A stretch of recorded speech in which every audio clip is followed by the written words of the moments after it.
You must stay at home. If you don't follow the rules, the police will have the powers to enforce them. The Prime Minister has announced the most drastic limits to our lives that the UK has ever seen in living memory. Stay at home and stay at least 2 meters away from people. We have got to put in place the public health surveillance, the isolation, the quarantine, the case finding, the detection.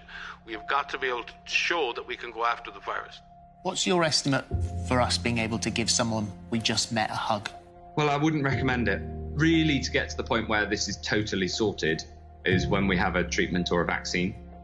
The ultimate solution is a highly effective, safe vaccine, but there will be a trade-off. We'll have less safety testing than we typically would have, and so governments will have to decide, do they indemnify the companies and really say, let's go out with this?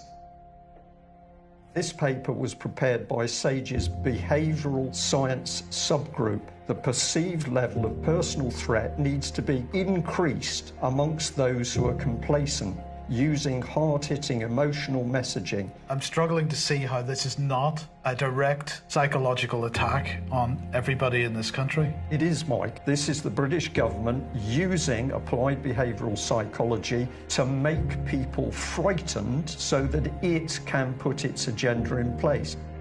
For many years, totalitarian and authoritarian states have used the power of fear to engineer compliance in populations. You won't be able to travel on air travel unless there are mandatory vaccines. So what we see everywhere is, yet again, the problem is being created. Now they're offering the solution, but what they're doing in the interim is they wish to take away all of our civil liberties as human beings. They're running it. The Gateses are running the whole vaccine operation. They're running the World Health Organization. This will be the new normal until a vaccine is developed. We are at a pivotal point in the history of the human race, literally. Because there will be